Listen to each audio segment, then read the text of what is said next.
మారుస్తున్నామని రాస్తే దాన్ని ఆమోదించి ఒక్క సంవత్సరంలో మాకు 11 అనుమతులు కేంద్ర ప్రభుత్వం నుంచి తెచ్చాము.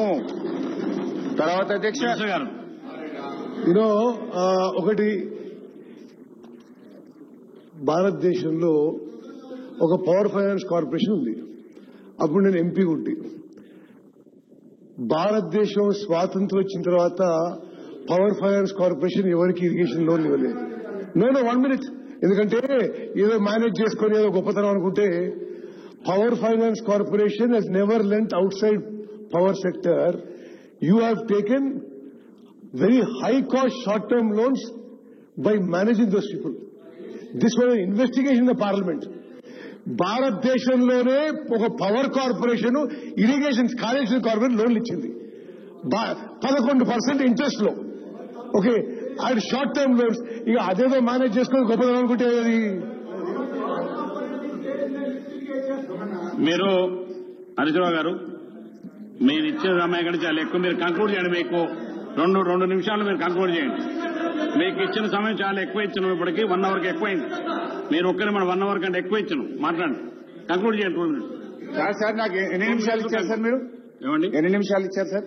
మీకు 5 గంటల 40 నిమిషాలకు స్టార్ట్ చేశారు. మీరు కాదు సార్, ఇప్పటికీ 59 నిమిషాలు మాట్లాడినారు. 59 నిమిషాలు. మంత్రులు ఎంతసేపు మాట్లాడింది సార్? అవి తీసేయండి. మీరు వాళ్ళు ఎంతసేపు మాట్లాడింది సార్? అవన్నీ పోవని మీరు సార్ మా గొంతు నొక్కకండి సార్, మా గొంతు నొక్కకండి సార్. కంక్లూడ్ చేయండి సార్. కాళేశ్వరం ప్రాజెక్టు మీద కనీసం ఒక 2 గంటలు ఇవ్వండి సార్. దయచేసి 2 గంటలు ఇవ్వండి సార్. రాష్ట్ర ప్రజలకు వాస్తవాలు తెలవాలి సార్. సార్ చాలా మంది సార్ మీకు దండం పెడతారు సార్. ఒక గంట ఇవ్వండి సార్. 2 minutes అన్యాయం సార్. మా గొంతు సార్ ఒక గంట ఇవ్వండి సార్. 2 minutes అన్యాయం సార్. మా గొంతు నొక్కండి సార్. 2 minutes కంక్లూడ్ చేయండి.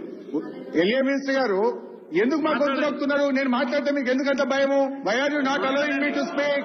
Kindly give the mic. మాట్లాడండి. ఉత్తమ్ గారు సమాధానం చెప్తే మళ్ళీ దానికి 10 నిమిషాలు కావాలి. చెప్తా, అది కూడా లాస్ట్ లో చెప్తా. ఉత్తమ్ గారు ఏమేమి మాట్లాడినారు అన్ని రాసుకున్న 12 మాట్లాడినారు. 12కి ఆన్సర్ ఇస్తారు. Now I go to NDSA. ఇక ఎన్డీఎస్ఏ గురించి మా ఉత్తమ్ అన్న ఇందాక మాట్లాడింది. ఏం మాట్లాడిందంటే రాసుకున్నా ఆయన మాట్లాడుతుంటే. Uttam garu they are the masters, experts. ప్రపంచంలోనే అంత గొప్ప ఎక్స్పర్ట్స్ ఎవరు లేరు. వాళ్ళంతా అసలు నాలెడ్జ్ తెలివితేటలు ఎవరికి ఉండవు అని ఉత్తమ్ కుమార్ రెడ్డి గారు ఎన్డీఎస్ఏ గురించి చెప్పారు. Now I will speak on NDSA. NDSA గురించి చాలా గొప్ప మాటలు, అంటే most highly qualified, technical, expert, super అని వాళ్ళ గురించి చెప్పారు. నైస్. అయితే ఇదే ఉత్తమ్ అన్న ఆ రోజు ఎంపీగా ఉండే. I will go in to that. ఎంపీగా ఉన్నప్పుడు ఈ ఎన్డీఎస్ఏ బిల్లు పార్లమెంట్ లో వచ్చింది. లోక్సభలో ఉత్తమ్ కుమార్ రెడ్డి గారు లేస్తూ it is unconstitutional, encroaching in to the state subject అని ఆ రోజు ఈ బిల్లును వ్యతిరేకించారు ఉత్తమ్ కుమార్ రెడ్డి గారు. బట్ ఈ రోజు ఆ బిల్లు ఆ ఎన్డీఎస్ఏ చాలా గొప్పది అని చెప్పి మాట్లాడుతున్నారు.